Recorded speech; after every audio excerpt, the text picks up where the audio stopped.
स्वामी काळजगुरु भक्ती, पितृवचन, तिसरी भक्ती. माझा वेळ संपत आलेला. मला वाटतं 5 मिनिटं आहेत का माझ्याकडे? 7 मिनिटं, बरं 10 मिनिटं 10 मिनिटं. पुत्र असा तर जन्मदात्या माईबापांची सेवा प्रामाणिकपणे करणे. सकळ तीर्थांचे धुरे जे का माता पितळे तया सेवी सिकीर शरीरे लोन कीजे. माऊली सांगता सोम सूर्याधिक ग्रहणी योनी करीती पार्वणी का माता पितर मरणे अंकित जे दिवस. मेल्यावर एवढे पवित्र आहेत तर असताना ते माईबाप किती पवित्र आहेत. माय बापे केवळ काशी ते नाही न जावे तीर्थाशी. शास्त्र सांगते ज्याचे मायबाप जिवंत आहे त्याने कोणतीच काशी करून त्याने घरीच काशी नीट करणे ही आपली सगळ्यात मोठी काशी झाली. तुला मलाचं वाक्य बोलू. एक लड़की देखने के लिए जाओ तो 10-10 खड़ी रहती. ये जवानी का जज्बा है. एक लड़की देखने के लिए जाओ तो 10-10 खड़ी रहती. ये जवानी का जज्बा है. पर एक माँ मर जाए तो लाखों में नहीं मिलती. ये माँ बाप की दुआ का असर होता है. श्रीमंत असं जग मागे पुढे असतं. तुम्ही देखणे दिसत असाल, 1000 मुली सौंदर्यावर फिदा असतील. तुमचा आवाज गोड असेल, लोक आवाजावर प्रेम करतील. तुम्ही गोड बोलत असता लोक शब्दावर प्रेम करतील. तुम्ही गोड वाजवत असाल लोक तुमच्या बोटावर प्रेम करतील. पण काहीच येत नसेल अशा मतिमंद लेकरावरती निस्वार्थ प्रेम करणारं जगाच्या पाठीवरचं एकमेव पात्र ते म्हणजे आपली आई. तुमची वाट कधी लागते याची वाट पाहणारं जग असतं. तुमची वाट कधी लागते याची वाट पाहणारं जग. पण वाया गेलेला मुलगा आणि वाया गेलेली मुलगी जिवंतपणीच नाही, मेल्यानंतर सुद्धा योग्य वाटेवर कधी येतात याची वाट पाहत राहते ना. जगाच्या पाठीवरती आपली आई. माझ्यासारखे असे किती कीर्तनकार जन्माला आले. म्हणजे कीर्तनाच्या माध्यमातून आम्हाला मातृत्व आणि पितृत्व तुमच्या समोर ठेवता येईल. असे किती वक्ते जन्माला आले म्हणजे शब्दातून त्यांना आईबाप मांडता येते. पृथ्वीचा कागद केला, समुद्राची शाई केली आणि प्रत्यक्ष शारदा सरस्वती मातृत्व पितृत्व लिहायला बसवली. सरस्वतीची लेखणी थांबेल, शब्द संपत्ती. असं समुद्रापेक्षा सखोल आणि आकाशापेक्षा विस्तीर्ण असलेलं जगाच्या पाठीवरचं मातृत्व आणि पितृत्व. असेपर्यंत किंमत कळत नाही आणि मेल्यावर रडण्यात अर्थ नसतो. वाक्य सांगू तुला मलाच.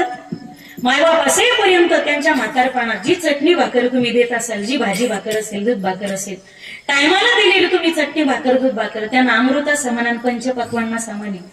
मायबाप जिवंत असण्यापर्यंत फक्त टायमाला भाकर आणि पाणी द्या. कारण मायबाप मेल्यानंतर लोकाला दिसावं म्हणून डाव्याला फोटोच्या पुढे घातलेल्या लाडूच्या पंक्ती फक्त कावळीने नापून खायच्या. मायबाप नंतर येत नसतात. आज म्हातारे झाले ते बऱ्याच घरांमध्ये त्यांचा आराधना करतात बरेच. आपल्यालाही त्या म्हातारपणातून एकदा जायचंय. जेसी करणे जेसी भरणे ते दिवस आपल्याला सुद्धा भोगावे लागतील. आपले पोरं पाहतात तुम्ही कसे वागतात. मोठ्यांचं अनुकरण लहानाले करत असतात. त्यांना सारखं बाथरूमला जावं लागतं. बाथरूमचा दरवाजा वाजवतात, त्यांच्या हातातून काठी पडते, ग्लास पडतो, कधी ताट पडतो, त्यांच्या हाताचा थरथर काप होतो. बऱ्याचदा जास्त बाथरूमचा दरवाजा वाजवतात ते, त्यांच्या हातातले चमचे वाजतात, ताट गळतात, प्याले गळतात. आपल्याला राग येतो त्यांचा. त्यांनी थोडासा आवाज केला की आपल्याला रात्रीची झोप मोडते. आमची रात्र खराब केली तुम्ही. अशा 1000 रात्री आपण आईबापाच्या खराब केल्या. ताप आपल्याला येत होती पण डोळ्याला डोळ्या बापाचा लागत नव्हता. ताप आपल्याला आपल्या अंगाला येत होता पण अंगाचा दाह मात्र आपल्या आईचा होत होता. त्या काळी दवाखाने दूर असायचे. रात्र रात्र आपला बापन आपली आई आपल्यासाठी जागत होती. खांद्यावर पोराला बापाने घ्यावं 2-2 किलोमीटर रात्री एवढ्या अंधाऱ्या रात्री बापाने पायपीट करत फाट्यावरती जावं, एखादं मेडिकल उघडावं, एखाद्या डॉक्टराला जागं करावं आणि पोराचे उपचार करावे. रात्र रात्र बाप आपला जागून राहिला. तेव्हा बापाची रात्र खराब झाली नाही का? जेवत आपण नव्हतो पण करमत आईला नव्हतं. आपण जेवलो नाही ना तर शेजारणी जवळ ती रडत होती. माझ्या लेकराची तब्येत बिघडली तर नसेल ना ग, आज माझ्या बाबूने 2 गाजर कमी खाल्ली. झोप आपल्याला लागत नव्हती पण रात्र आईची खराब होत होती. तिनं खांद्यावर टाकावं, चिव दाखवावी, कावू दाखवावी, त्या चांदू मामाला दाखवून आपल्याला झोपी घालावं. विठ्ठल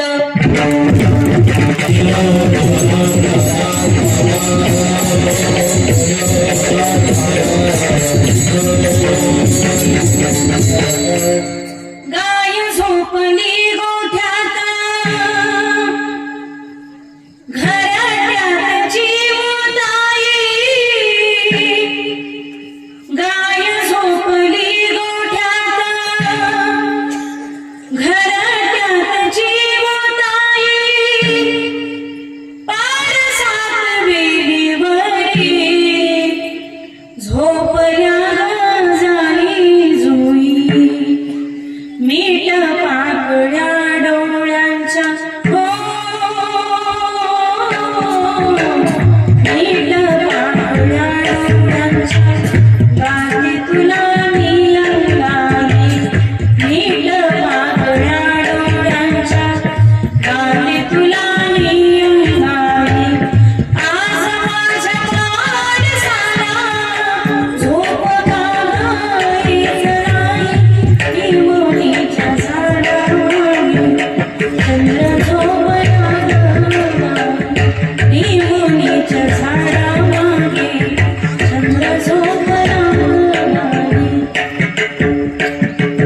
लेकाचं प्रेम आईवर असतं, घरात बापाचं प्रेम मुलीवर असतं, मुलीचं प्रेम बापावर असतं। आजही पहा तुम्ही, बाप कामानिमित्त दिवस दिवस जर बाहेर राहत असेल ना कामासाठी, तो घरी यावा संध्याकाळी परत, सगळ्यात जास्त ओढ असते ती घरातली लेकीला असते।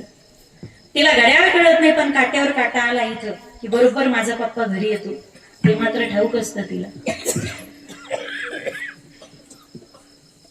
आकाशात धड दाटून आल्यानंतर समोर आनंद होतो, पिलांना पाहून जसा घरीला आनंद होतो। गल्लीमध्ये काय गाड्या नसतात का, पण बापाच्या गाडीचा हॉर्नचा आवाज ओळखते, घरातली फक्त पोरगी असते ती। बाप दारात येतो, अंगणात येतो, हॉर्न वाजवतो, ती पोरगी अशी सुसाट वेगाने पळत सुटते, पप्पा आले पप्पा आले पप्पा, माझे पप्पा आले। गाडीच्या पुढे जाऊन उभा राहते, बाप गाडी ब्रेक करतो, पप्पा मला घ्या ना, मला घ्या ना।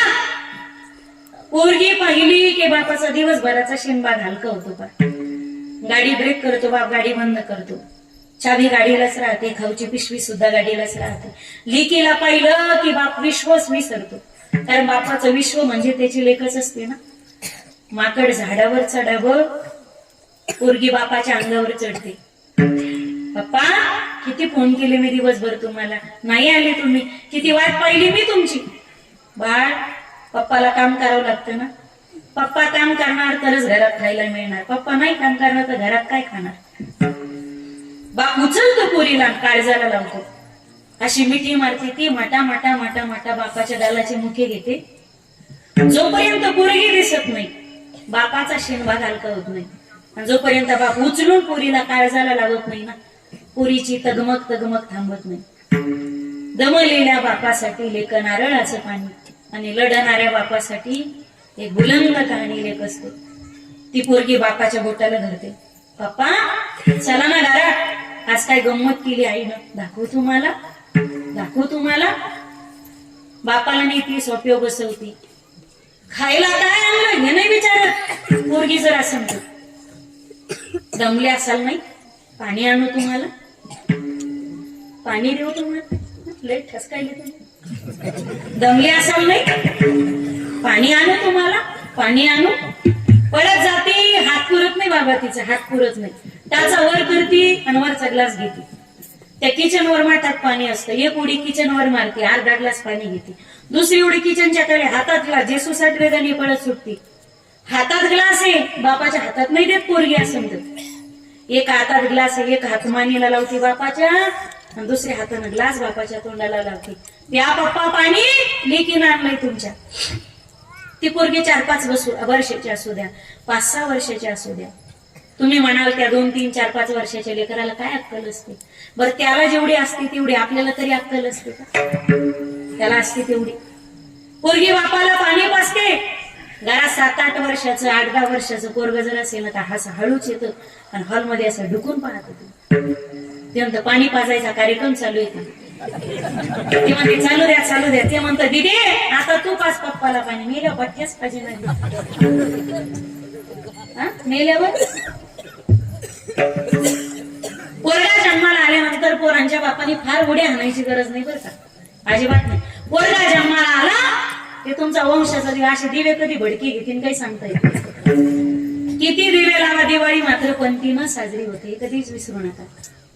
पोरगा जन्माला आला म्हणजे फार उड्या आणायची गरज नाही आपल्याला, पोरगा जन्माला आला बापानं फक्त लक्षात घ्यायचं, बापानं आणि आईनं सुद्धा वरमाया, पोरगा झाला म्हणजे किती गगनात आनंद मावत नाही का, पोरगा जन्माला आला दोघांनी लक्षात घ्यायचं, ज्या अर्थी पोरगा जन्माला आला याचा अर्थ आपण मेल्यानंतर आपल्याला पेटीनारा बहादर या मृत्यू लोकात अवतराला आलेला आहे।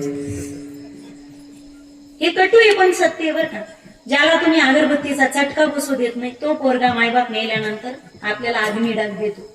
आता तो नाही देणार अग्निडाग तर देणार कोण, हा नंतरचा प्रश्न आहे, पण हे मृत्यू लोकातलं कटू सत्य। पोरगी मेलेल्या मायबापाच्या माड्यावर माशा सुद्धा बसू देत नाही, पदराने वारा घालते ती। गुलुगुड वाक्य आता, पोरगी घरात असेल तर घराला घरपण, पोरगी अंगणात खेळली तर अंगणाचा पान पिटला, पोरगी सणात असेल तर सणात आनंद आहे, पोरगी उत्सवात असेल तर उत्सवात चैतन्य, पोरगी लग्नात कार्यात मिरवायला नसतील पोरी सोडी तर लग्न लग्न म्हणून वाटत नाही. त्या पुढचं वाक्य बोलू. मायबाप मेले तर रडायला सुद्धा पोरगी लागते आणि रडल्याशिवाय मायबापाची मौत सुद्धा साजरी होते. बाकी त्यांचं रडणं वेगळं असतं, पण लेकीचा भाव मायबापासाठी निस्वार्थ प्रेम. तिला दुहिता म्हणतात का? दूर राहून ती त्याचं हित साध्य करते. सोपं सांगू, मला सांगा, जात कुडालचं? सासरचं. धान्य कुडालचं? सासरचं. पीठ कुडालचं? सासरचं. पीठ कुडालचं? सासरचं. वऱ्या कुठल्या? एवढी पार्सॅलिटी जमली पाहिजे बरं का, एवढी पार्सॅलिटी. आतापर्यंत खूप कठीण काळ सहन केला माझ्या ताईनं. पिढ्यानपिढ्या तुमचे पाय धुवून पाणी पिलं तरी तुमच्या उपकारातून आम्ही कधीच उतराई होऊ शकत नाही. चांगल्या नवऱ्याचा संसार कोणी करीन पा. नवरा प्रेम करणार असेल, संसार कडीला कोणाचाही जातो, पण खंगार मंगार भंगार पिढ्याना पिढ्या पेताड्याचा संसार तुम्ही सुखाचा केला. तुमचे उपकार कमी आहेत का? पूर्वीच्या काळात माऊली लोक ढोरांना कमी एवढे बायकाला हानीत होते. खरंय का खोटंय? हा, खोटं बोला त्याच्या तोंडाला इचोड सांगा.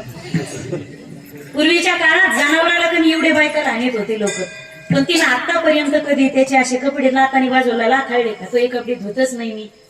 त्याचं ताट कशा कधी असं पाया नाही केलं का? असं कुत्र्याला सर केल्याने तिनं नवऱ्याला ताट वाढलं का कधी? चार चौघात त्याची कॉलर धरली का कधी तिनं? चार चौघात पूर्वीच्या मातीने एखाद्या चार चौघात नवऱ्याचा सौभाग्याचा अपमान केला का कधी? अजिबात नाही. त्रास किती झाला पण तरी सुद्धा दडापल्या चोपल्या तिथं नांदली ती. नवऱ्यावरच्या प्रेमासाठी नाही तर बापाच्या इज्जतीसाठी प्रत्येक बाई शेवटच्या श्वासापर्यंत नवऱ्याच्या दारात नांदते. नवऱ्यावरच्या प्रेमासाठी नाही तर बापाच्या इज्जतीसाठी. एवढं प्रेम असतं तिचं बापाचं लेकीचं एकमेकावरती. फक्त विनंती असेल, त्या प्रेमाला कधीच कोणाची नजर लागू देऊ नका. कॉलेजला जाणाऱ्या सगळ्या मुलं आणि मुली उभ्या आयुष्यात सगळे निर्णय मनाने घ्या. फक्त लग्नाचा निर्णय घेताना जन्मदात्या मायबापाच्या विरोधात पळून जाऊन कधी लग्न करू नका. एवढी भीक जन्मदात्या मायबापाच्या पदरामध्ये घाला. आणि हिंदू मुली लव जिहाद सारख्या गोष्टींना कधीच बळी पडू नका. आवडला एखादा सांगून पहा. बाप काय दुश्मन असतो का आपला? आपल्यापेक्षा जास्त उन्हाळे पावसाळे त्या बापाने पाहिले. उभ्या आयुष्यात नाही इंजिनियर होता आलं आपल्याला हरकत नाही, नाही डॉक्टर होता आलं हरकत नाही, नाही वकील होता आलं हरकत नाही, नाही कंडक्टर होता आलं हरकत नाही, नाही बिझनेसमॅन होता आलं हरकत नाही, नाही कॅमेरामन होता आलं हरकत नाही. पण आपल्या मायबापाचा चांगला मुलगा मुलगी म्हणून समाजात आपल्यामुळे आपल्या बापाला मान उंचावली जावी. आपल्या बापाची असं कृत्य करणं चांगल्या बापाचा चांगला समाजात नाव कमवणं.